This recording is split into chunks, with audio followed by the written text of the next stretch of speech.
Bom dia, turma. Bom dia a todos, bom dia a todas. Vocês me ouvem? Bom dia, professor. Tudo tranquilo?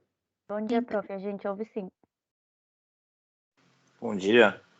Hoje, então, nós vamos dar continuidade ao seminário com mais 3 grupos e eu vou apresentar, depois do terceiro grupo, o tópico que nos faltava do tema Organização do Estado Brasileiro, que é Poder Judiciário. Então, quando nós estudamos Organização do Estado Brasileiro, nós vimos o Poder Executivo, Poder Legislativo, ficou nos faltando o Poder Judiciário, que é o que eu vou falar hoje, tá?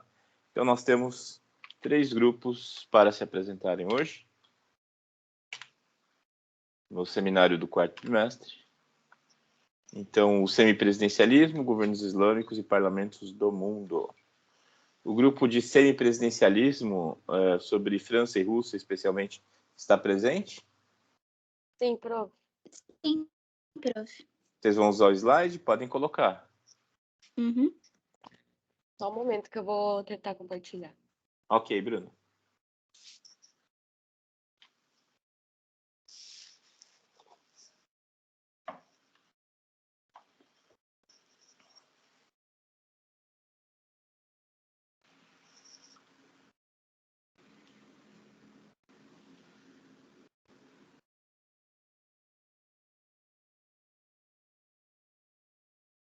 Alguém pode me dizer se está aparecendo já o slide?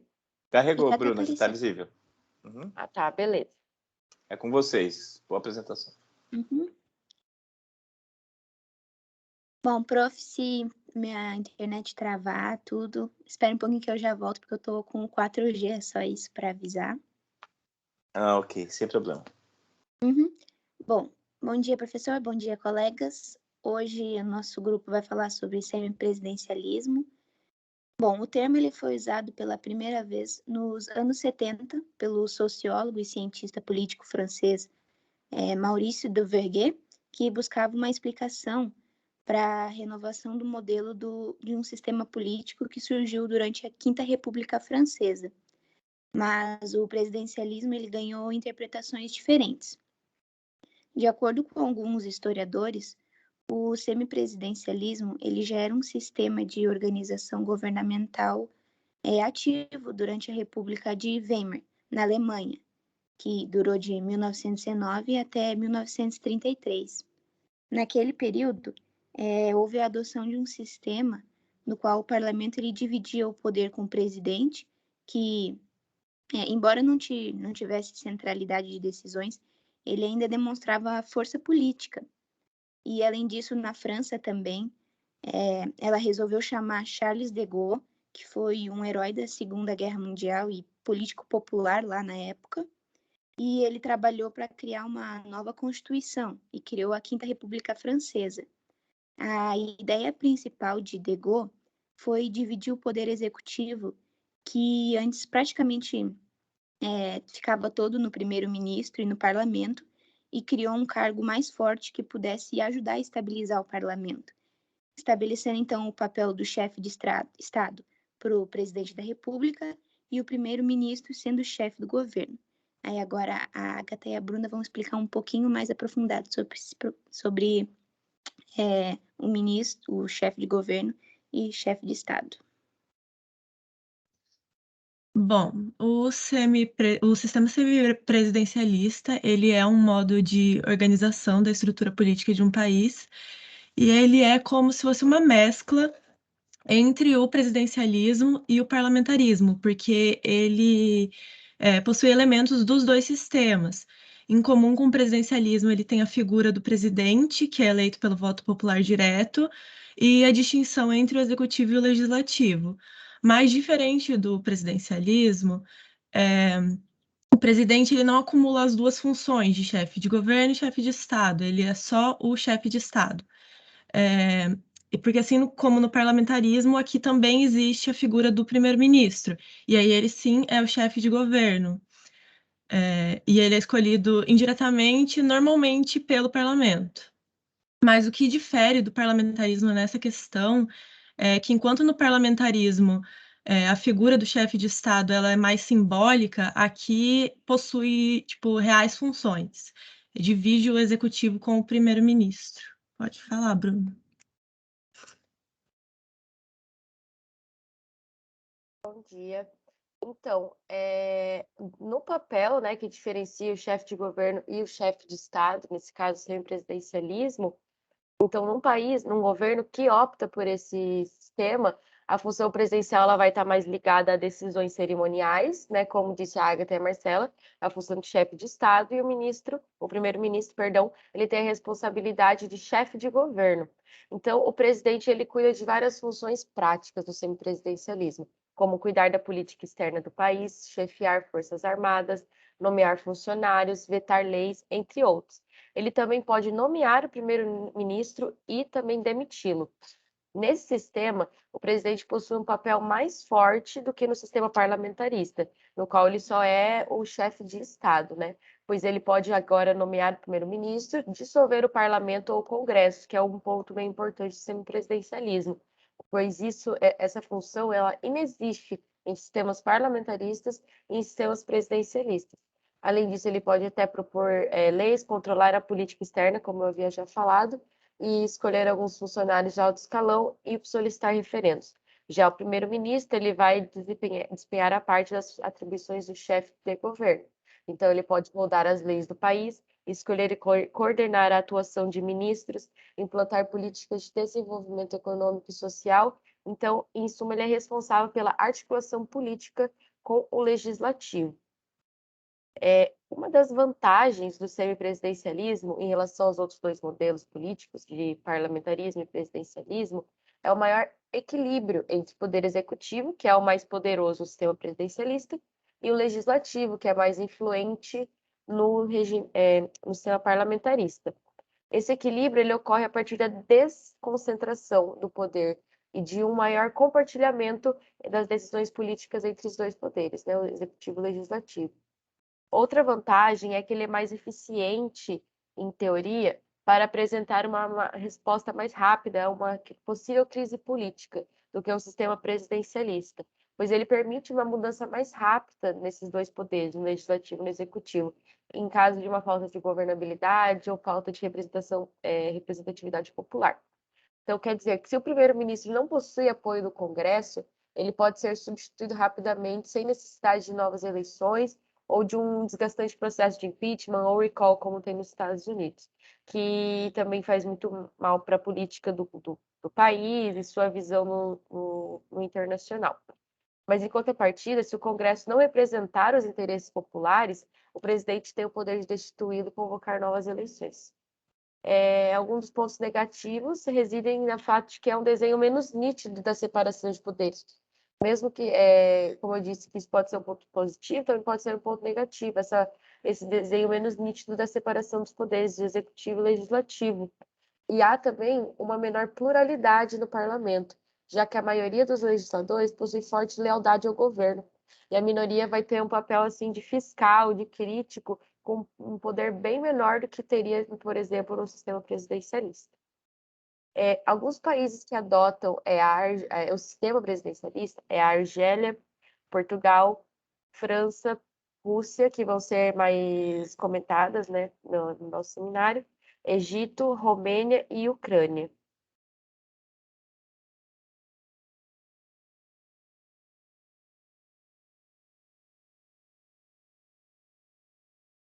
Bom dia, prof. Bom dia, turma. Bom, vou falar um pouco sobre o semipresidencialismo na Rússia. Como os colegas anteriores já falaram, o semipresidencialismo ele é um sistema de governo e ele é como se fosse a junção de alguns aspectos do presidencialismo com alguns aspectos do parlamentarismo e com alguns aspectos únicos dele que formam esse sistema. Bom, na Rússia, foi a partir da queda da União Soviética que a Rússia ela tornou-se uma federação e a partir da sua Constituição de 1993 que foi estabelecido o sistema semipresidencialista. Estudando o semipresidencialismo, a gente vê que cada lugar tem um sistema um pouquinho diferente, com suas particularidades, e é a Constituição de cada país que vai determinar exatamente como o sistema vai ser utilizado naquele país, vai ser regido naquele país. um exemplo disso é que a França e Portugal, que são países um pouco mais democráticos, eles têm o poder um pouco mais equilibrado entre o presidente e o primeiro-ministro. Esses países democráticos, eles têm instrumentos e sistemas de freios e contrapesos que funcionam melhor com mais equilíbrio. Esse não é o caso da Rússia, né? Como um país menos democrático, quando foi estabelecido o sistema semipresidencialista, foi dado muito poder à figura do presidente. Então, o presidente ele tem como se fosse um excesso de poder. Ele é muito forte, ele pode até controlar o parlamento. E no caso da Rússia, o presidente ele acumula como se fosse o cargo de chefe de Estado e chefe de governo, mas ainda é eleito pelo povo, como é visto em outros sistemas semipresidencialistas em outros países mais democráticos. Bom, sobre as funções do presidente versus, digamos, funções do primeiro-ministro. O presidente, ele tem um papel central no governo. Ele atua no poder executivo, ele consegue assinar novas leis, as leis que ele quiser, ele consegue vetar qualquer lei ou ato, mesmo que já assim aprovados pelo governo, digamos, e é ele também quem nomeia o primeiro-ministro e outros membros do governo. E essa é a diferença da Rússia. Enquanto outros países, igual a França, Portugal, o presidente apenas aprova e o parlamento quem nomeia o primeiro-ministro, ou ele nomeia, enfim, na Rússia, o presidente ele escolhe. Ele fala, eu quero esse ministro, e é aquele, não passa pelo parlamento opinião nenhuma. E as leis que ele aprova e assina também é palavra da lei, a palavra do presidente. Enquanto isso, o primeiro-ministro, ele atua como se fosse um vice do presidente, mesmo que no semipresidencialismo não tenha a figura do vice-presidente. Mas na Rússia, o primeiro-ministro atua como se fosse um vice. E ele também faz algumas administrações, atua como se fosse um administrador-chefe, institui algumas políticas internas, leva propostas ao presidente e determina algumas prioridades do governo, mas é uma coisa assim bem, digamos, básica. E inclusive são sempre do mesmo partido. Então, isso significa que é muito poder acumulado em uma só mão. E inclusive são os atuais presidente e primeiro-ministro são da Rússia Unida, que é o único partido assim forte da Rússia, e muitos dizem que é inclusive o único porque que os partidos, digamos, opositores são muito fracos e muitas vezes não são uma real oposição. Então, para finalizar, um breve histórico do semipresidencialismo russo. O primeiro presidente eleito democraticamente foi o Boris Yeltsin. Ele começou a atuar em 1991 e atuou por 2 mandatos até 1999, quando ele deixou os últimos meses ele renunciou ao cargo e foi o seu último ministro. Ele teve vários ministros durante esses anos, mas o seu último ministro foi o Vladimir Putin, que assumiu como presidente interino em 1999. Logo em seguida, o Vladimir Putin ele se candidatou e se elegeu, então ficou no poder por mais 2 mandatos, de 2000 a 2008. Nesse período, ele teve 3 distintos ministros, e quando o Putin não poderia mais se reeleger, porque a Rússia só permite até 2 mandatos, ela não permite um terceiro mandato seguido. Então, ele indicou o seu ministro atual, que era o Dmitry Medvedev, para se candidatar a prefeito. Prefeito não, presidente, perdão. Então, o Dmitry, ele foi eleito. Durante esse seu mandato, ele colocou o Vladimir como seu primeiro-ministro. E depois que esse período acabou, o Putin voltou de novo ao poder. E ele ficou mais 2 mandatos, desde 2012 até o momento. Ele é o presidente, ainda está no seu segundo mandato. E está previsto para ir até 2024 esse seu mandato atual. O Medvedev foi o ministro do Putin durante anos, de 2012 a 2020. Somente ano passado, 2020, ele trocou por um outro ministro, Mikhail Mushtin, não sei falar o nome exatamente. Bom, como eu comentei, a Constituição russa ela não permitia um terceiro mandato seguido, então, quando Putin ele indicou o Dmitry e recebeu o cargo de primeiro-ministro pelo Dmitry, ele tornou-se o primeiro-ministro, só que o interessante aqui na Rússia, é que o Putin ele manteve-se como o comandante efetivo da nação, assim, independentemente do cargo, porque ele, quando atuava como primeiro-ministro, era ele quem comandava a função do presidente, digamos, por trás dos panos. Então, ele está, independentemente do cargo, ele está no poder há praticamente 22 anos na Rússia. Ele conseguiu, inclusive, a proeza de aumentar os mandatos presidenciais de 4 anos para 12. Quer dizer, para 6 anos. De 4 anos para 6 anos. Então, agora ele está terminando de cumprir o mandato dele.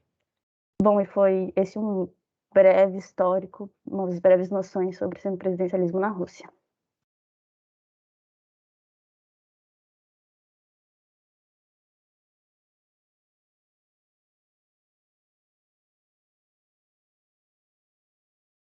Bom dia, professor. Bom dia a todos. O senhor está me ouvindo bem? Bom dia, Letícia. Ouvimos bem, sim. Tá bom, vou iniciar então. Bom, semipresidencialismo na França. Como é que ele foi instituído? Primeiramente, a França, no século passado, estava passando pela crise da Argélia, que foi na descolonização do país, e isso causou um desequilíbrio entre os poderes legislativo e executivo. Então, houve a necessidade de restabelecer o equilíbrio entre esses dois poderes. E ele veio a partir da Constituição da Quinta República em 1958. Oficialmente, na Quarta República, que era anterior, adotava-se o parlamentarismo, e na Constituição da Quinta República também, mas com a proeminência para o presidente a partir de um conjunto de disposições, de normas, que tinham o objetivo de limitar a influência do parlamento sobre os atos do governo, sem estabelecer a separação completa entre os poderes. Então, é ali que a gente começou a ter mais a proeminência do presidente, né?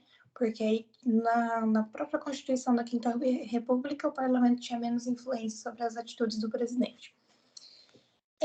Então, tem algumas características no parlamentarismo francês, que são o executivo dual, que é dividido entre o presidente e o governo, que é chefiado pelo primeiro-ministro, a flexibilidade de estabelecimento de relações políticas, que dependem da realidade de formação de maiorias, que são os períodos de concordância e de coabitação, e responsabilidade política do chefe de Estado diante do legislativo, com a possibilidade da destituição excepcional quando há alguma falta grave aos deveres institucionais, que isso pode ser decidido pelo parlamento, junto com a alta corte, existência de atribuições constitucionais próprias do presidente, sem necessidade de ratificação pelo governo, formação do governo por escolha do presidente a partir de nomes que podem não integrar o parlamento, dupla responsabilidade política, colegiada do governo perante o presidente para o parlamento. Deixa eu só passar aqui. E ainda, a gente tem a grande influência do executivo nos trabalhos legislativos. E a gente tem ali... Letícia, desculpa, você está passando o slide? Porque para mim aparece um só. Não sei se para os colegas também. Prof.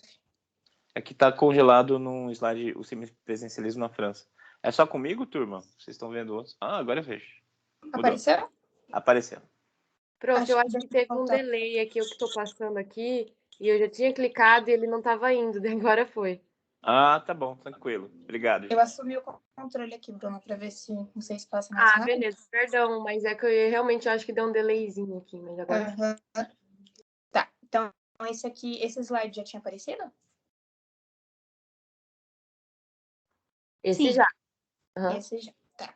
Esse daqui é com as características do semipresidencialismo, que é as que eu falei, sobre executivo dual, flexibilidade de estabelecimento de relações políticas, a responsabilidade política do chefe de Estado diante do legislativo e as atribuições constitucionais próprias do presidente, sem a necessidade da ratificação do governo. E essas aqui são outras, que não coube tudo em um só. Formação do governo por escolha do presidente, a partir dos nomes que podem não integrar o parlamento. Então, quem nomeia o primeiro-ministro também é o presidente na França. Dupla responsabilidade política colegiada do governo perante o presidente e perante o parlamento, possibilidade de dissolução do parlamento pelo chefe de Estado, e tem a possibilidade, né, também do impeachment do presidente, e a influência do executivo nos trabalhos legislativos. E aqui a gente tem o presidente da República e o primeiro-ministro. Atualmente, Emmanuel Macron é o presidente. Ele foi eleito por sufrágio universal direto, né, o voto direto também lá na França. Está no cargo desde 2017. E o primeiro-ministro, Jean Castex, foi nomeado pelo Macron em julho de 2020. Antes, o primeiro-ministro era Edouard Philippe, que também foi nomeado pelo Macron, mas a partir da crise, por conta da pandemia, o primeiro-ministro foi trocado. O outro pediu demissão e o Macron nomeou Jean Castex. Tem uma certa polêmica na nomeação do Macron. Por quê? Porque o Macron já foi parte do Partido Socialista francês, hoje ele é parte do Partido Social Democrata, Em Marche, o nome do partido, que por tradução seria Em Marche. E os dois ministros que ele elegeu são ministros conservadores de direita. Jean Castex é um pouco mais flexível do que o anterior, então existe essa certa polêmica dos partidos serem contrários aos pensamentos do Macron. Mas algo que eu vi também sobre ele é que ele nasceu em família de esquerda, mas ele sempre agradou a direita. Então, ali a gente vê que a nomeação dele não faz muita diferença do que ele pensa, provavelmente. Seria basicamente isso, o semipresidencialismo na França.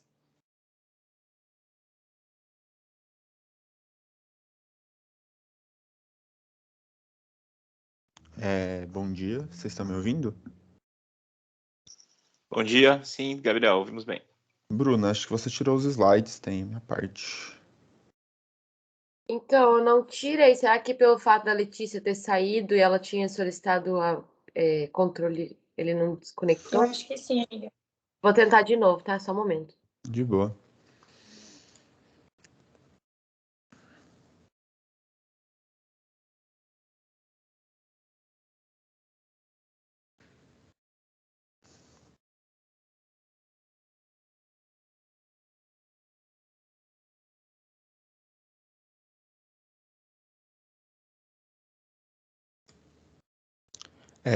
Apareceu aí? Aqui tá aparecendo como se estivesse no do Brasil, tá certo? Aham, sim. Então tá, beleza. Então, eu vou tratar um pouco do semipresidencialismo do Brasil, porque é uma discussão que foi levantada recentemente e pelo deputado Arthur Lira, do Partido Progressista de Alagoa, e ele usou o argumento de que o semipresidencialismo aqui no Brasil poderia ajudar na instabilidade crônica, que, segundo ele, o país enfrenta há muito tempo.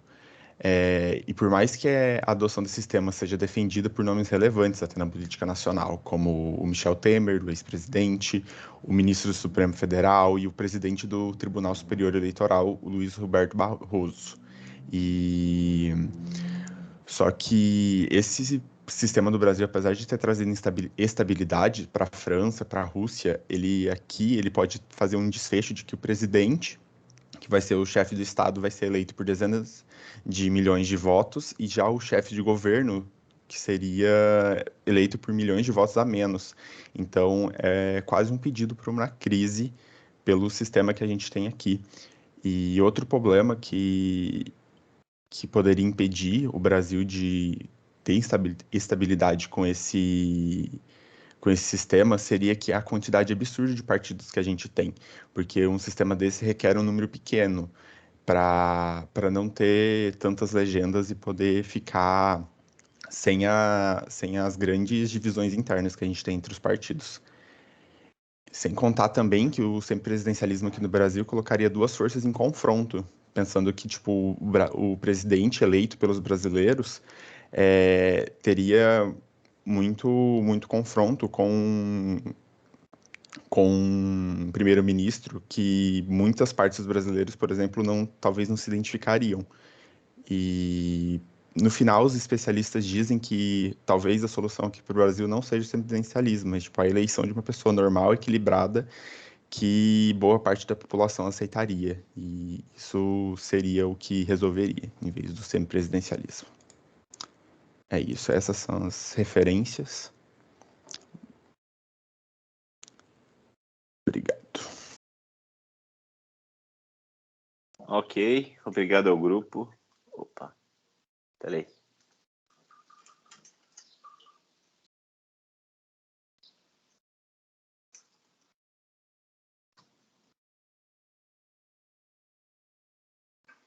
Prof, sabe me dizer se parou de compartilhar o slide? Parou sim, Bruna. Ah, então tá certo. Obrigada. Obrigado eu ao grupo. Só alguns comentários, sobretudo em relação à fala da Amanda. Portugal é um país formalmente semipresidencialista. A Constituição reconhece o país como presidencialista e tudo mais. Só que nos últimos anos têm sido feitas reformas constitucionais e as atribuições do primeiro-ministro têm sido transferidas ao presidente. Então, na prática, Portugal não é mais semipresidencialista, Portugal é parlamentarista. O presidente acabou ficando sem poderes. É a transferência dos poderes do presidente para o primeiro-ministro. Não sei se eu falei errado. Então, isso caracterizaria o parlamentarismo. Oi, Amanda. Oi, prof. Então, eu acho que eu acabei me baseando em alguns sites e vídeos que são um pouquinho mais antigos, que daí informavam Portugal como um país semipresidencialista, e daí eu usei ele como esse exemplo democrático Não, junto com a tranquilo, França. Amanda. Mesmo porque, formalmente, ele continua se nomeando semipresidencialista, né? Então, esse é o pulo do gato. É um país que é elencado normalmente como semipresidencialista, só que na prática já não é. Desde a última reforma constitucional, o presidente praticamente não tem mais poderes, né? Só poderes residuais, como a gente observa no parlamentarismo. E na questão da Rússia, dos 2 mandatos do Putin, este ano a Câmara, eu esqueci como é o nome da Câmara deles lá, mas acho que esse nome vai aparecer no terceiro grupo, aprovou um projeto que amplia a possibilidade de mandato para mais 2 mandatos para o Putin. Então ele poderia ir até 2036. Ainda não foi formalizado, né? Não se concluiu essa reforma, mas permitiria que ele ficasse no poder até 2036. Eu pesquisei aqui agora, a notícia deste ano. E um outro ponto que eu mencionei nas aulas, tem o Uruguai também. O Uruguai é outro país que formalmente se nomeia como semipresidencialista, né? Mas é um sistema muito particular, que está mais para presidencialismo do que semipresidencialismo. Muito bem, é isso. Obrigado ao grupo. O próximo grupo, governos islâmicos, sobretudo Arábia Saudita, Egito, Líbia. Estão aí Ana Cristina, Ana Terra, Bianca, Pamela e Raíssa? Sim, prof. Prof, eu coloquei o slide, não sei se está aparecendo. Sim, eu vejo bem. Tá bom. Boa apresentação para vocês. Obrigada. Então, bom dia, prof. Bom dia, colegas. A nossa apresentação é sobre os governos islâmicos, o que são esses governos e alguns exemplos de países que também adotam. Países muçulmanos são aqueles onde a maioria da população professa a fé islâmica, se destacando o Oriente Médio e o Norte da África. Tem uma presença significativa no sul da Ásia. Prof, um segundo.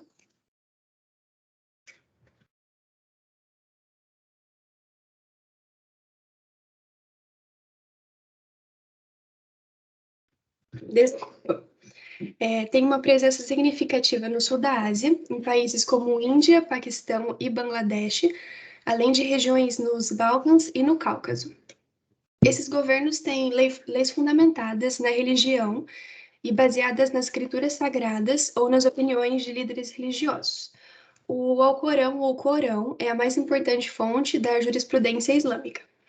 A Sharia ou Sharia, não sei como se pronuncia, é o corpo da lei religiosa islâmica, baseada no Alcorão e na Suna, que é uma obra que narra a vida e os caminhos do profeta Maomé. Ela vale tanto para aqueles que vivem sobre um sistema legal baseado no islamismo, ou seja, que vivem nesses países que adotam como principal religião o islamismo, como também para muçulmanos que vivem fora do seu domínio. Ela lida com diversos aspectos da vida cotidiana, bem como política, economia, bancos, negócios, contratos, família, sexualidade, higiene e questões sociais. Eu acho importante destacar que países muçulmanos não são necessariamente países árabes e vice-versa. Árabe é uma etnia, então países árabes são aqueles de etnia árabe e que falam o idioma árabe como língua oficial, reunindo 22 países que compõem o mundo árabe. Já muçulmanos são aqueles que seguem a fé islâmica e, portanto, há muçulmanos árabes, muçulmanos europeus e muçulmanos brasileiros.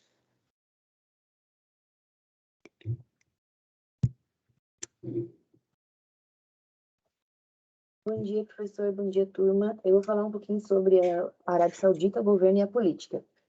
A Arábia Saudita é uma monarquia absoluta teocrática, embora, de acordo com a lei básica da Arábia, o rei deve estar de acordo com a Sharia, a lei islâmica e o Alcorão. O Alcorão e a Suná, as tradições de Maomé, são declarados como uma constituição e nenhuma outra constituição moderna já foi escrita para o país. A Arábia é o único país árabe onde nunca houve eleições nacionais desde a sua criação. Partidos políticos ou eleições nacionais são proibidas e, de acordo com o Índice de Democracia de 2010, o governo saudita era o 7º regime mais autoritário do mundo. E na ausência de eleições nacionais e partidos políticos, a política na Arábia ocorre em duas áreas distintas, entre a família real, a casa de Saud, não sei se é assim que pronuncia, e entre outros monarcas e o resto da sociedade. Fora da família real, a participação no processo político é limitada a um pequeno segmento da população e assume um tipo de consultoria da família sobre decisões importantes. E esse processo não é divulgado pela mídia local. Por costumes, todos os homens maiores de idade têm o direito de petição ao rei diretamente através de uma reunião tribal tradicional. A identidade tribal continua forte no país e, fora da família real, a influência política é frequentemente determinada pela afiliação tribal, com cheques tribais mantendo um grau considerável de influência sobre eventos locais e nacionais. Nos últimos anos, tem havido medidas limitadas para ampliar a participação política, como a criação do Conselho Consultivo no início de 1990 e do Fórum de Diálogo Nacional em 2003. O governo da família Saud enfrenta a oposição política a partir de 4 fontes: o ativismo islâmico sunita, principalmente a região oriental, os críticos liberais, minoria xiita e antigos adversários tribais e regionais. Destes, os ativistas islâmicos foram a ameaça mais importante para o regime e, nos últimos anos, perpetuaram uma série de atos violentos e terroristas no país. No entanto, protestos populares abertamente contra o governo, mesmo que pacíficos, não são tolerados.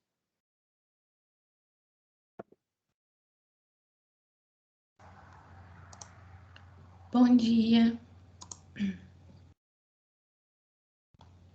Vocês conseguem me ouvir? Bom dia, Bianca. Ouvimos sim. Tá ok, bom dia, obrigada. Então, como já foi dito, a Arábia Saudita ela é uma monarquia absoluta teocrática, onde que eles têm que estar de acordo com a lei básica da Arábia Saudita, que foi um decreto real, que foi adotado a partir de 1992, onde esse decreto ele fala que o rei ele tem que agir de acordo com a Sharia, que é a lei islâmica, e o Alcorão. Então, eu vou falar um pouco sobre a Sharia e sobre o Alcorão. E a lei básica da Arábia Saudita, ela não... Só uma observação. Ela não cita a mulher, não fala nada, nenhuma proteção, e o sistema jurídico deles é baseado nessas escrituras sagradas. Então, sobre a Sharia. A Sharia ela é o direito islâmico, e nas sociedades islâmicas, eles não têm a separação entre direito e religião, e todas as leis elas são, então, fundamentadas na religião e com base nas escrituras sagradas, que é o Corão, que é o livro sagrado do islamismo, e na biografia do profeta Maomé, e também nas opiniões de líderes religiosos. E numa visão do islamismo, a Sharia, ela seria basicamente a lei revelada por Deus, sendo perfeita, eterna e obrigatória para todos os indivíduos da sociedade e do Estado. Isso inclui todos os seus detalhes. Eles consideram que qualquer crítica à Sharia como heresia, e os muçulmanos que negam a Sharia, eles são rotulados como infiéis e enfrentam ameaças de serem processados por apostasia, que, de acordo com a Sharia, é um crime que pode ter como punição a pena de morte.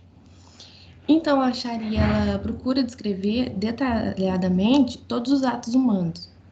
Ela divide eles em sendo permitido e o que é proibido, e depois eles são classificados em vários graus, como bom, mal, como, por exemplo, obrigatório, neutro, recomendável, censurável e proibido.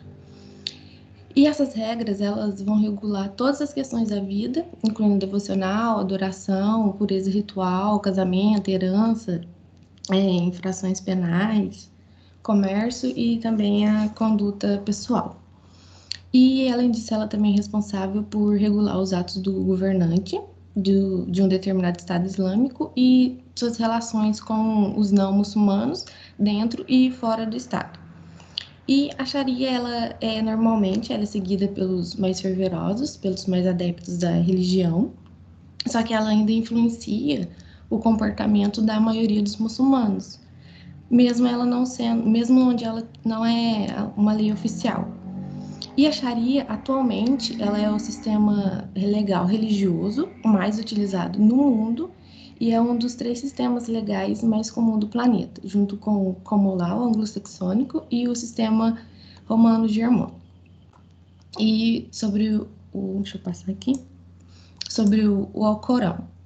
A Sharia ela é baseada no Alcorão, que o Alcorão ele é o livro sagrado do Islã, e os muçulmanos eles acreditam que o Alcorão é a palavra de Deus, só que ela é revelada por Maomé durante 23 anos. E ele é um dos livros mais lidos e publicados no mundo, sendo a fonte mais importante de jurisprudência islâmica. Depois tem a Sunna, que é a obra que narra a vida e os caminhos do profeta. O conteúdo temático do Alcorão. O Alcorão ele vai descrever as origens do universo, do homem, as relações do homem com o Criador. Ele define leis para a sociedade, de moralidade, para a economia, para vários assuntos. E ele foi escrito com o intuito de ser recitado e também memorizado.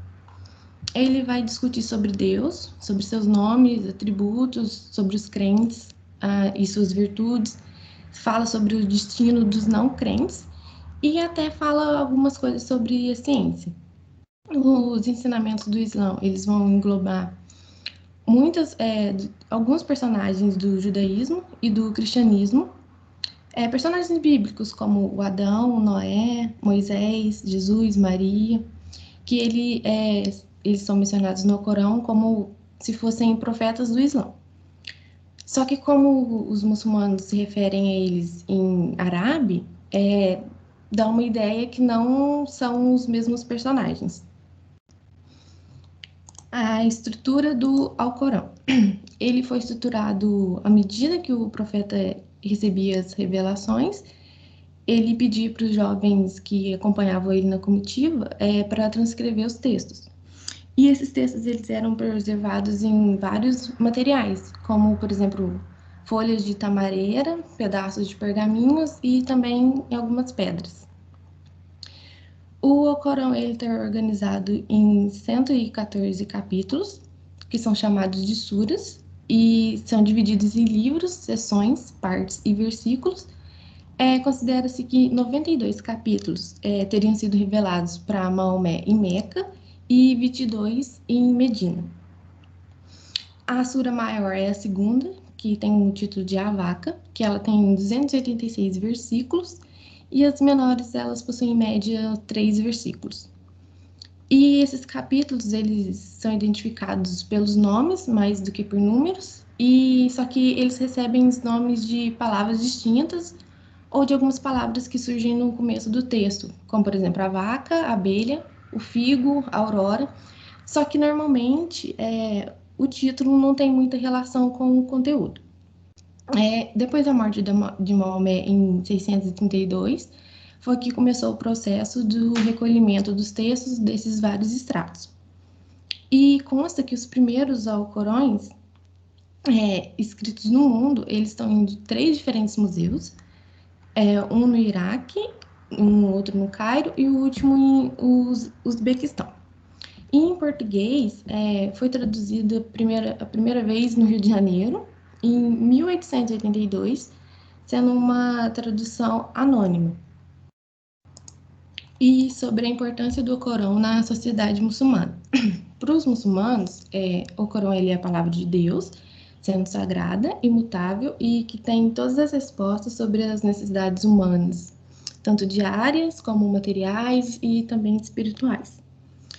E desde pequena, as crianças muçulmanas aprendem a começar determinados atos de sua vida, como, por exemplo, refeição, falando em nome de Deus e terminando com a expressão louvado seja Deus.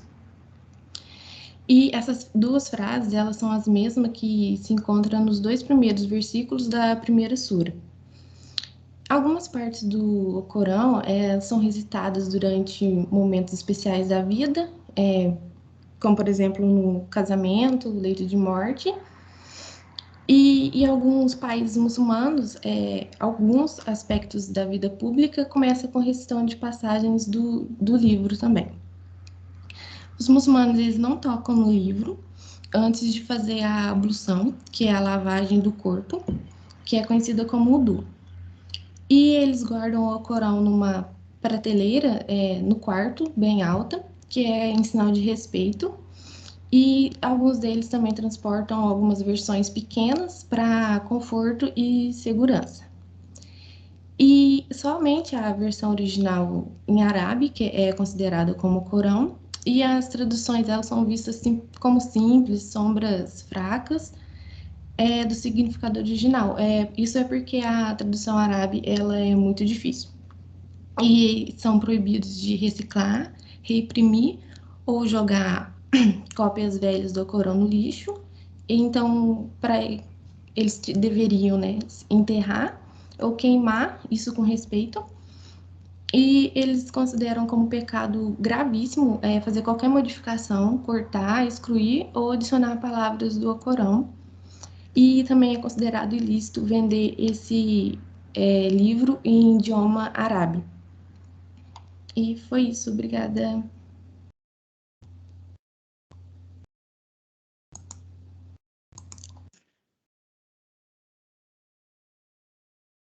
Bom dia, eu vou falar sobre a Líbia. A Líbia é um país na região do Maghreb, no norte da África, banhada pelo mar Mediterrâneo ao norte. O país é formado pelas antigas províncias de Tripolitânia, Cirenaica e Fezzan, colonizadas pelo Império Otomano desde o século XVI. As 3 regiões são marcadas por um forte regionalismo e grande diversidade étnica e cultural, contando com a presença de diferentes tribos. A Líbia esteve sob controle do Império Otomano até ter sido ocupado pela Itália em 1911, após a Guerra Ítalo-Turca. A colonização italiana da Líbia começou em 1911 e durou até 1943. A colonização durou até a Líbia ter sido ocupada pelas forças aliadas em 1943, durante a Segunda Guerra Mundial. Em toda a sua história, a Líbia ela foi fruto de ocupações, invasões e domínio de povos completamente diferentes, proporcionando assim um choque cultural que é motivo principal para o desencadeamento dos conflitos atuais que a Líbia enfrenta. Após a Segunda Guerra Mundial, foi votada uma resolução na ONU para que a Líbia se tornasse um reino independente até 1º de janeiro de 1952, havendo a criação do Reino Unido da Líbia, unificando seus 3 territórios. Assim, em 1950, Sidi Muhammad Idris foi escolhido como rei por uma Assembleia Nacional, e seu governo proibiu a existência de partidos políticos e orientou seu poder por linhas fundamentalistas. No início do seu governo, a forma federativa de governo foi estabelecida. No entanto, em 1963, o rei substituiu o sistema federal por um sistema unitário, permitindo a ele concentrar planejamento econômico e administrativo no nível nacional e centralizado. Mas, apesar disso, o governo de Idris foi ineficiente na reconstrução político e social que unisse o país. O regime de Idris foi sendo enfraquecido pelo crescente nacionalismo árabe e o sentimento árabe socialista na Líbia, e também por conta da revolta da população com os altos níveis de corrupção e as íntimas ligações com as nações ocidentais. Assim, em 1º de setembro de 1969, um grupo de jovens militares, chefiados pelo coronel Muammar al-Gaddafi, depôs o rei e tornaram a Líbia numa república. Durante mais de 40 anos, vingou uma ditadura patrimonial centrada na figura de um líder carismático. Naquele período da história do país, foi quase impossível estruturar movimentos de oposição com capacidade de participação no debate político. Gaddafi não se apegou muito à Sharia, ele redigiu seu próprio código no Livro Verde, no qual defendia a democracia islâmica, apresentada como uma alternativa nacional ao socialismo e ao capitalismo, combinada com aspectos do socialismo, sendo que o texto atuou às vezes como constituição. No contexto da Primavera Árabe, os protestos contra o governo de Gaddafi se iniciaram em fevereiro de 2011 e evoluíram para 8 meses de guerra civil, envolvendo intervenções de nações estrangeiras. A ditadura de Gaddafi foi derrubada e houve, consequentemente, uma descentralização do poder na Líbia. O país se tornou ingovernável e fragmentado, criando um vácuo de poder que foi ocupado por tribos e unidades paramilitares. Atualmente, o país está dividido entre o leste e o oeste. Com o desmoronamento das instituições do Estado líbio e uma população civil insatisfeita e fortemente armada, antigas tensões étnicas, raciais e diferenças políticas entre os apoiadores remanescentes e não apoiadores de Gaddafi eclodiram, mergulhando a Líbia em um mar de violência e abusos de direitos humanos, onde diversos crimes de guerra e contra a humanidade foram cometidos. A Líbia hoje encontra-se em um elevado grau de fragmentação política e militar, sem uma constituição redigida e com um governo fraco, onde não há autoridade do governo central em vastas zonas do território. Passados anos após a derrubada de Gaddafi na Líbia, ainda não foi possível fortalecer um sentimento nacional líbio. No entanto, em março deste ano, houve a formação do governo de unidade nacional, com a ajuda da ONU, sendo um avanço nos esforços para superar a divisão política da Líbia. É isso. Obrigada.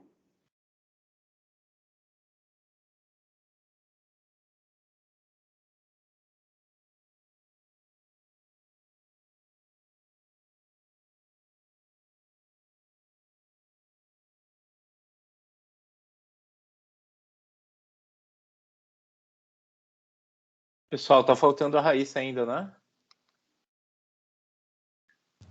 Isso, prof, só um segundinho. Ah, tá bom.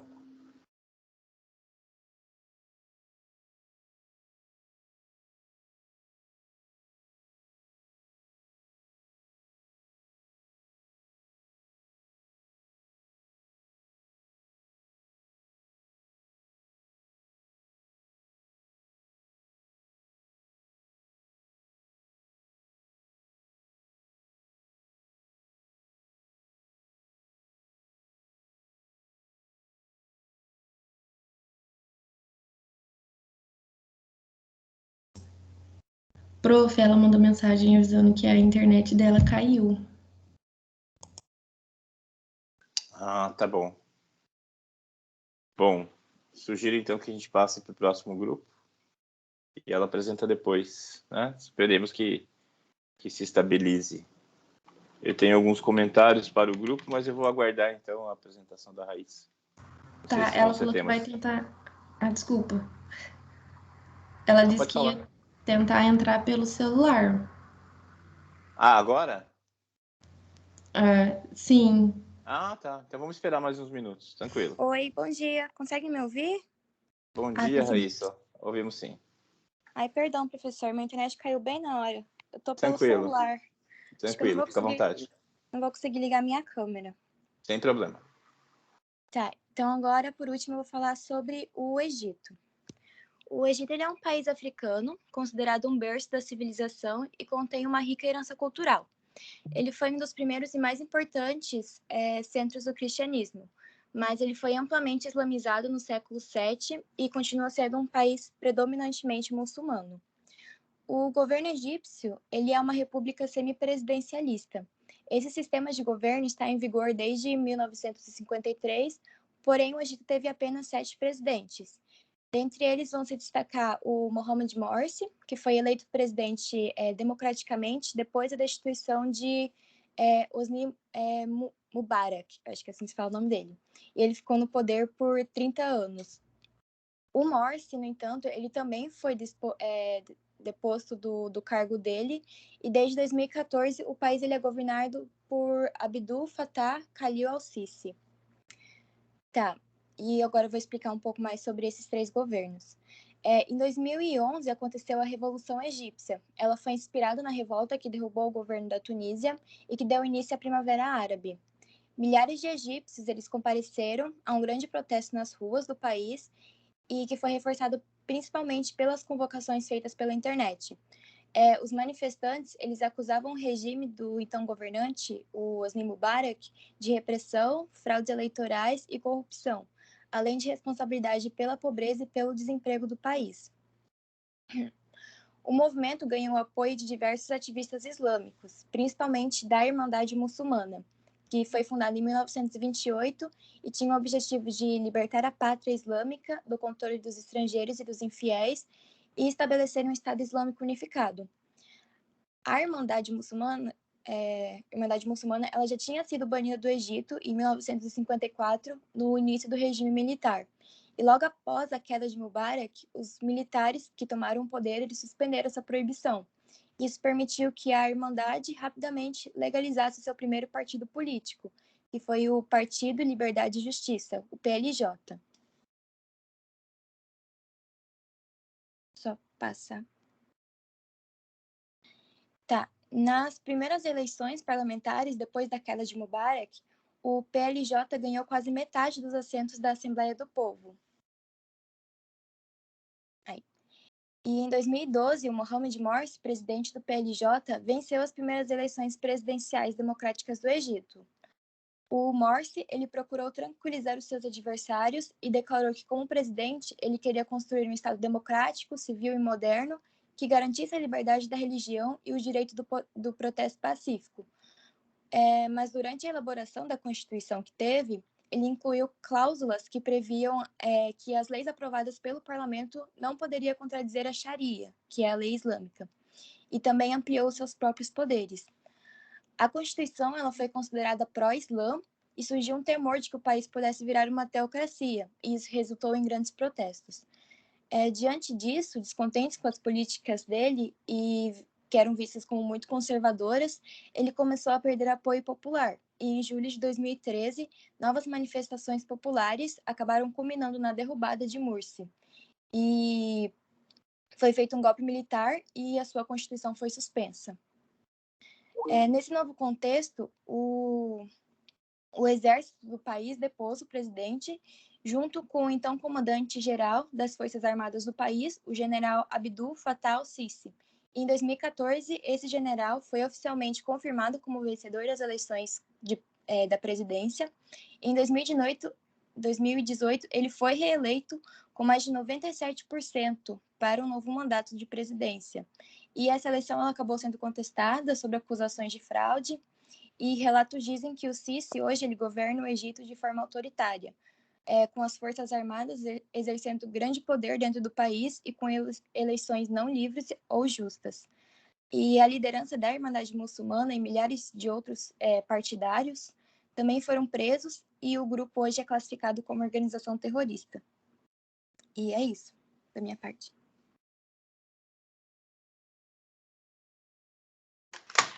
Muito bem, obrigado ao grupo. Vou fazer alguns comentários. A pronúncia correta, eu não sei exatamente como é em português. Alunos árabes já me disseram que a pronúncia é Sharia, mas em inglês se fala Sharia, né? E daí isso influencia a pronúncia em português Sharia. Enfim, como se trata de um termo do árabe, acho que a pronúncia mais adequada seria Sharia, né? Como se fala em árabe. A Sharia, então, seria a lei islâmica.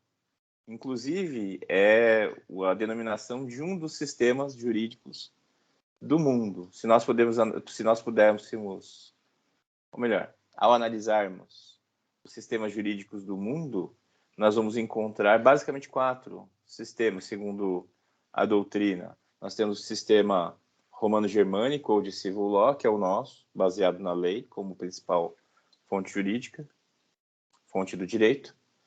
O outro sistema, que é o sistema anglo-saxônico, também chamado de sistema de common law, cujas principais fontes são a jurisprudência e os princípios gerais do direito. Depois, o sistema da lei islâmica, o sistema muçulmano, que é justamente a Sharia.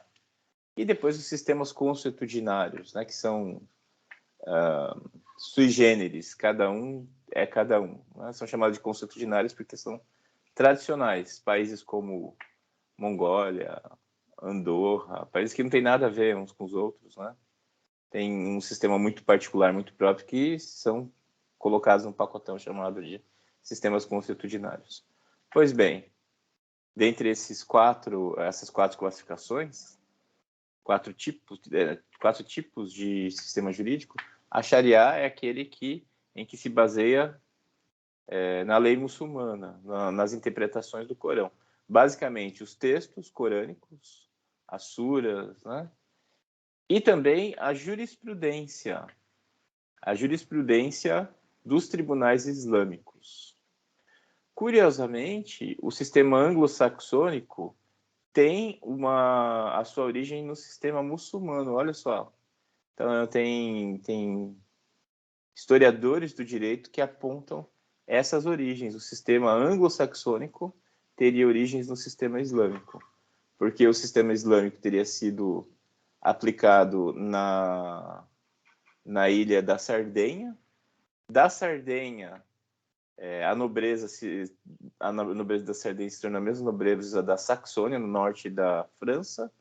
E quando os saxões invadiram as ilhas britânicas, a nobreza levou junto esse sistema baseado na jurisprudência e nos princípios gerais, que é o que foi implantado na Inglaterra e se tornou o que a gente conhece como sistema anglo-saxônico. É uma curiosidade aí apontada pelos historiadores. E nós estamos no seminário falando dos governos islâmicos, né, que são aqueles governos baseados na lei islâmica. Países como Arábia Saudita, Irã, Iêmen, Sudão, Catar adotam a lei islâmica. E existem diferentes níveis de adoção da lei islâmica.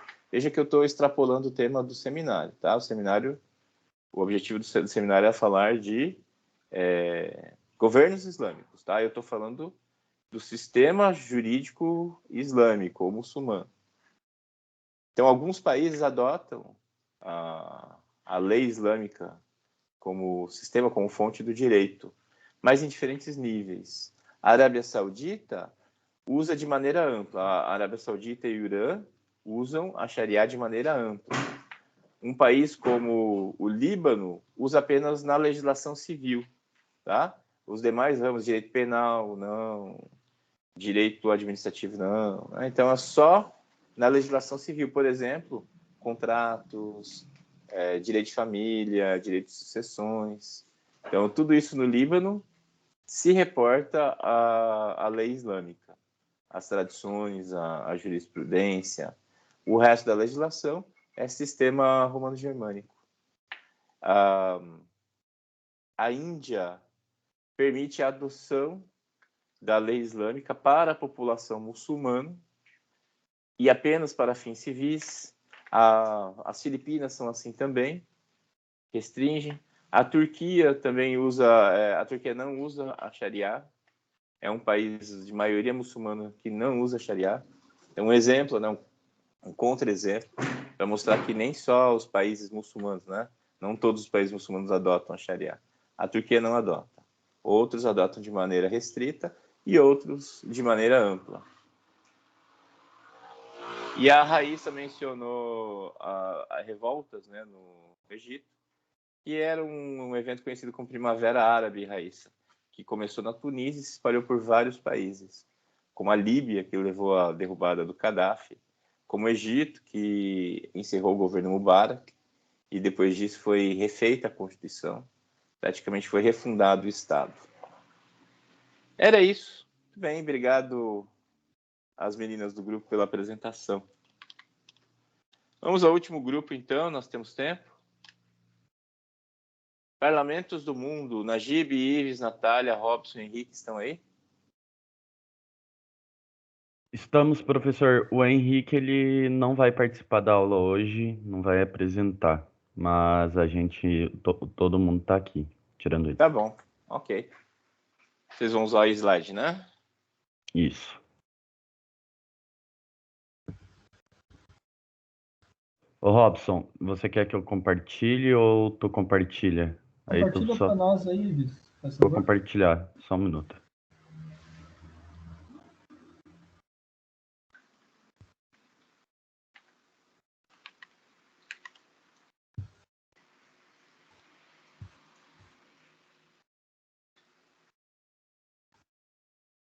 Foi, professor? Sim, já está visível. Boa apresentação para vocês.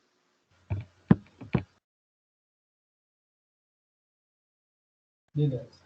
Bom dia, professor. Bom dia a todos. Então, o nosso trabalho é sobre os parlamentos do mundo, tá? Eu vou especificar mais em relação aos parlamentos na América do Sul.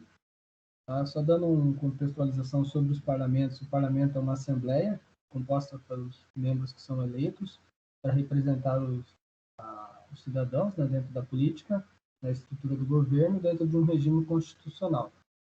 Eles têm a função, então, de legislar, de criar as normas, né, representar a população governada e fiscalizar o poder executivo. Eles exercem, então, o poder legislativo de um país, pode ser formado por uma ou mais câmaras, que são podem ser as casas, as assembleias, é o que nós vamos centralizar mais aqui. Então, assim, basicamente, os deputados aqui na América do Sul, eles são eleitos proporcionalmente por estado, ou em alguns países por departamentos. Então, eles representam a população. Os senadores são eleitos nacionalmente representando esses estados ou esses departamentos, conforme o país. Há duas divisões entre as câmaras unicamerais e bicamerais. Aqui na América do Sul, as unicamerais encontram-se em 3 países, que são no Peru, no Equador e na Venezuela. Essas câmaras são mais comuns em países menores. Então, aqui na América do Sul, elas são vistas nesses 3 países. Passando para a Câmara bicameral, que são nos países maiores, ela se divide normalmente em Câmara Alta, que é o Senado, e em Câmara Baixa, que é a Câmara Federal. Então, nos demais 7 países aqui da América do Sul, é identificado, principalmente as maiores câmaras são Brasil e Argentina, né, que tem os maiores representantes. Além disso, normalmente aqui na América do Sul, o mandato normalmente é de 4 a 5 anos, é uma característica daqui. Também aqui na América do Sul, quando se fala em parlamento, também foi criado o Parlamento do Mercosul. O que é esse parlamento? Ele foi um órgão democrático que foi criado com os membros do Mercosul, que é Brasil, Argentina, Paraguai, Uruguai e a Venezuela, que está suspensa, né? Então, esse parlamento, que é localizado em Montevideo, no Uruguai, possui 139 parlamentares que defendem os interesses desses países membros. Nesse parlamento do Mercosul, atualmente, quem preside esse parlamento é o Brasil, então com seu representante, no caso, o presidente. E no Mercosul, esses mandatos, eles são para mandatos de 2 anos apenas. Tá? Então, esse é um breve contexto da América do Sul. Pode passar. Então, professor, eu estou sem câmera, mas eu vou apresentar mesmo assim, sem a minha câmera. Enfim. Sem problema, Ives. Eu vou falar sobre os parlamentos na Europa. Eu dividi eles em 2, né? Como entre sistemas unicamerais e sistemas bicamerais, tendo como extra o Parlamento Europeu, da União Europeia. Os parlamentos unicamerais, eles como também dito, eles são normalmente dos países menores, como a Albânia, a Armênia, o Azerbaijão, que ele é transcontinental, que nem a Rússia é da Eurásia. A Croácia, a Dinamarca, Finlândia, Grécia, Noruega, Portugal, Suécia e Vaticano. Uma curiosidade é de que a maioria dos países nórdicos também são unicamerais, eles seguem basicamente o mesmo modelo. E tem os países bicamerais, né? A Alemanha, que aí eu coloquei alguns que têm os nomes originais, né, de cada câmara, Deutscher Bundestag e Bundesrat. A França, que tem a Assembleia Nacional Francesa e o Senado da França. A Itália, que é a Câmara dos Deputados e o Senado da República. A Rússia, que é a Duma Federal, que é a Gosduma. E o Soviet da Federação, que é o Soviet Federal, né? E o Reino Unido, a Câmara dos Comuns e a Câmara dos Lordes. Cada um ele tem uma característica particular, né, do seu sistema de governo, porque normalmente ele tem um sistema base, só que ele dá preferência ao legislativo. Como aqui tem apresentado repúblicas, é apenas o parlamentarismo, que é o caso da Itália, a monarquia, no caso do Reino Unido, e afins. E tem o extra, que é o da União Europeia, que é constituído de 705 membros de 27 países membros da União Europeia, organizados em 7 grupos políticos. Só que não existe um país líder.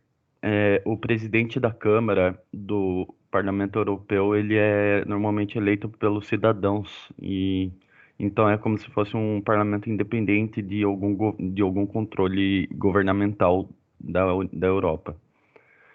É isso.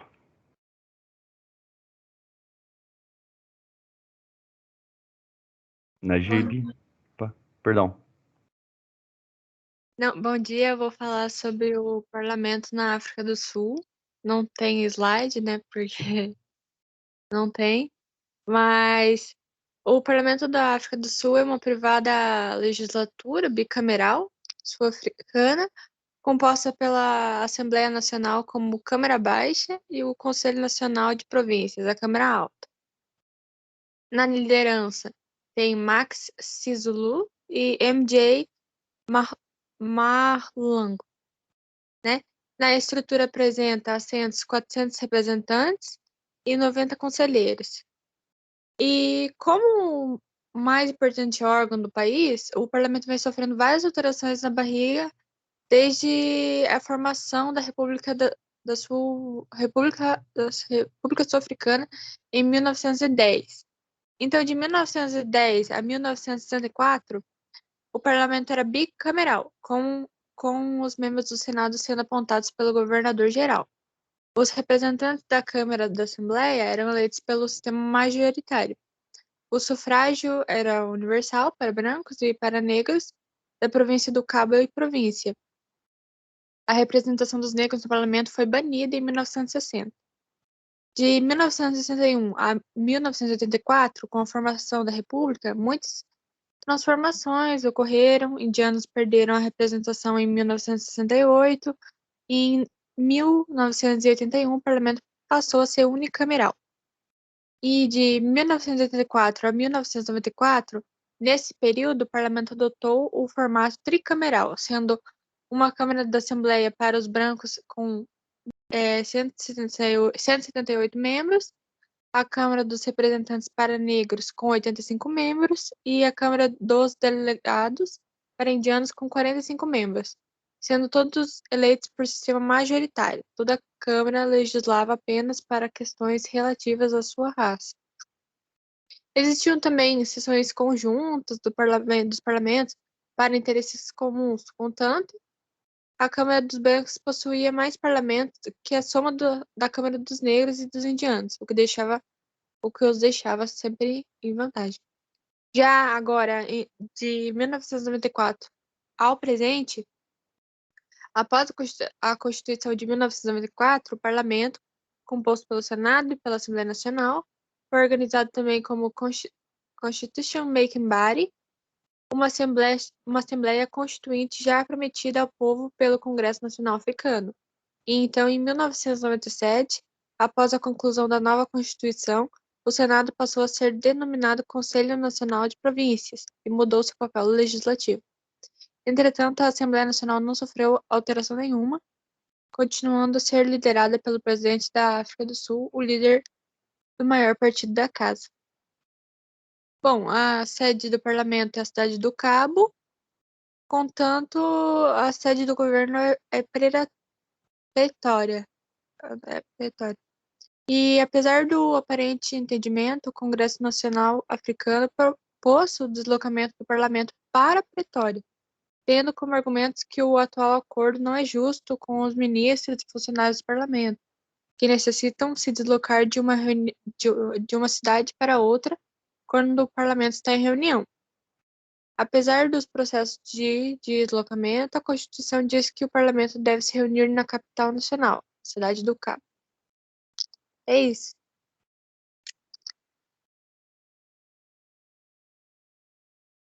Bom dia, professor.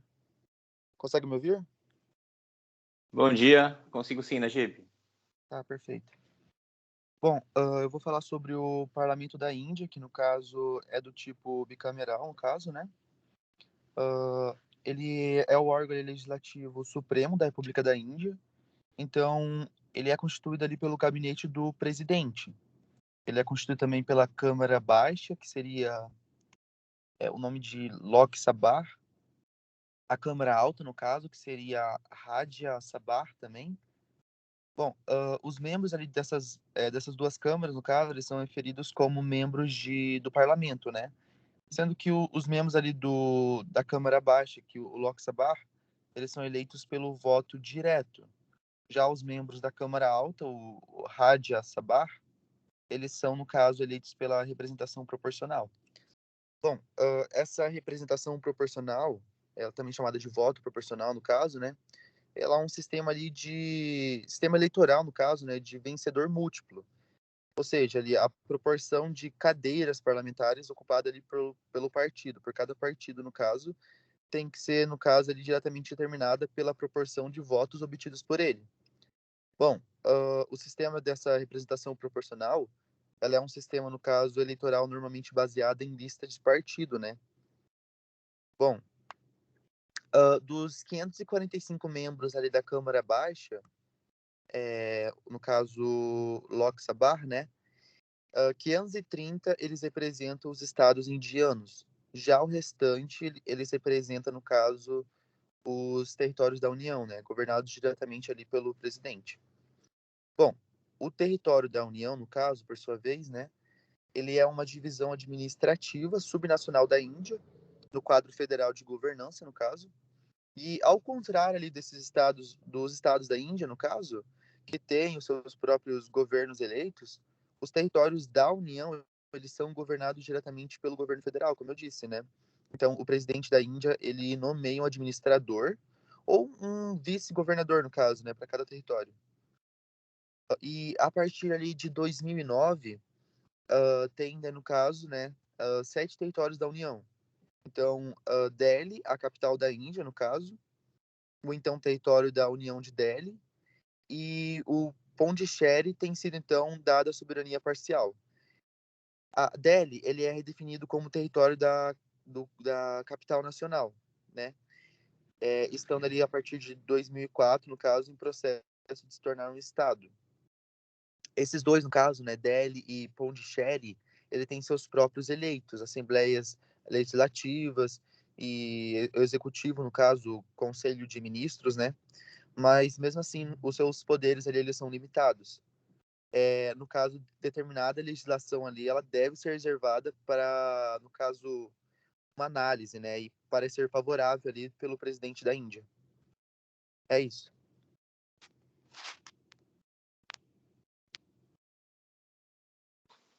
Muito bem, obrigado ao grupo.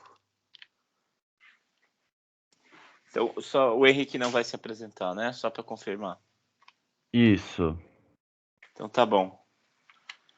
Deixa eu ver se eu consigo mostrar uma página.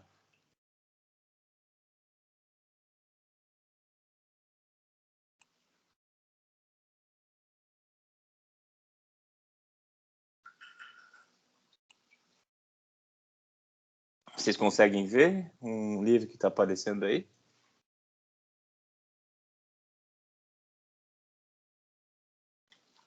Sim, conseguimos. Bacana. Bacana. É um livro que foi publicado há alguns anos.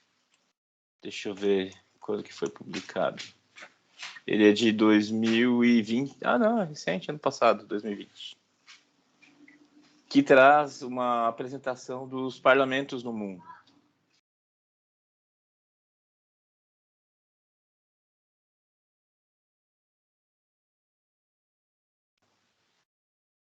Tem uma tipologia bem interessante sobre como são estruturados os parlamentos.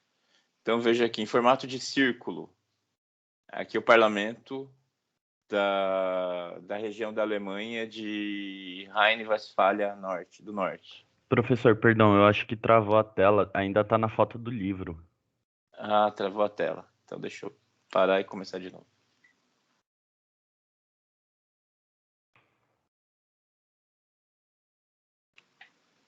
Ah, entendi. Meu computador deu problema na conexão, mas o celular está funcionando. Já entendi. Eu estou no 4G do celular, mas o meu computador não está conectado. Deixa eu ver o que eu tenho que fazer.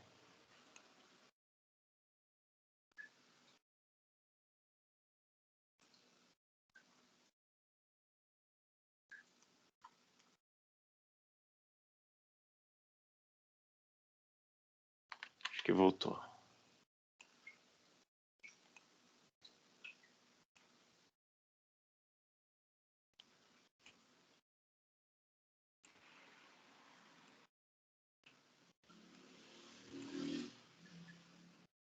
É para ter ido agora. Vamos ver se vai carregar.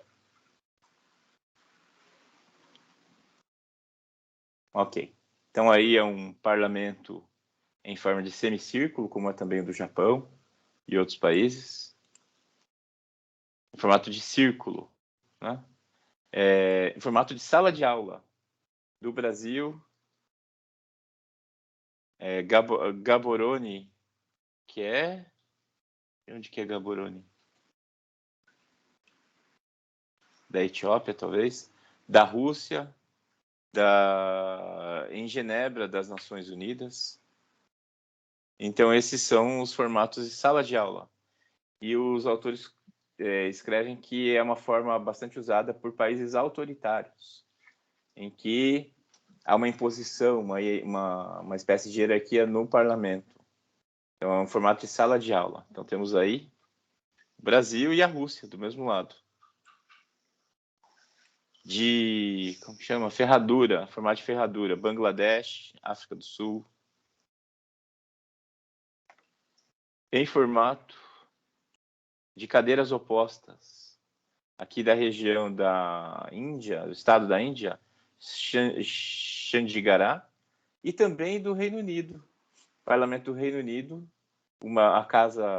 a Câmara dos Comuns, é em forma de cadeiras opostas. Né? E não tem lugar para todo mundo. Perdão. Então, boa parte deles ficam de pé.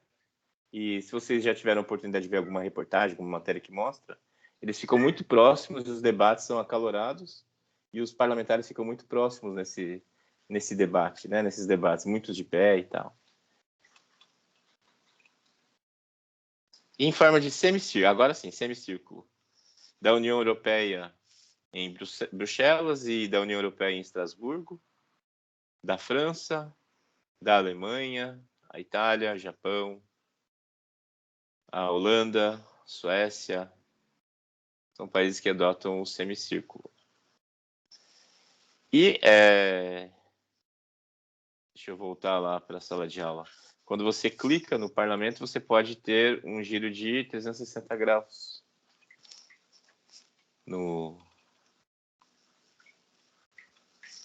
Para visualizar como que é.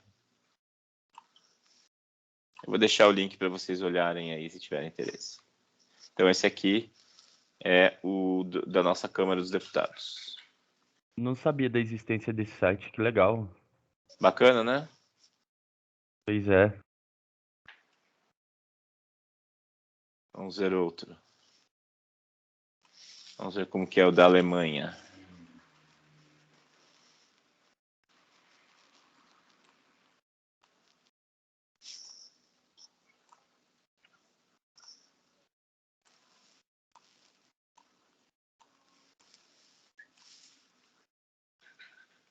Esse grandão de Estrasburgo, enorme.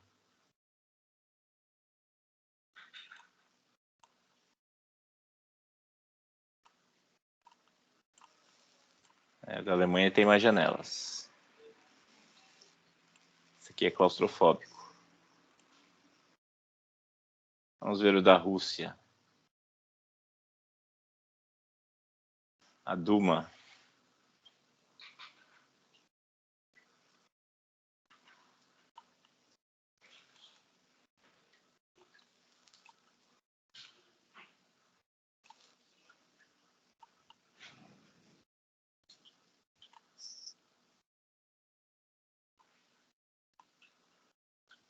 E assim por diante. Vou dar para vocês o link, vou postar aí no bate-papo.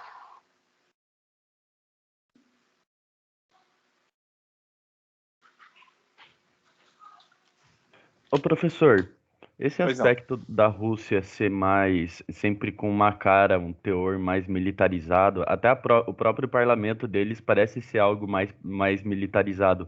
Seria uma herança ou consequência histórica de conflitos e toda a questão bélica do século passado? Olha, isso daria uma bela tese, Ives, mas eu já li crônicas, já li artigos a respeito, que a Rússia tem uma tradição autoritária, assim, milenar, né? Não é do século passado. Já li que a servidão nunca foi formalmente eliminada da Rússia.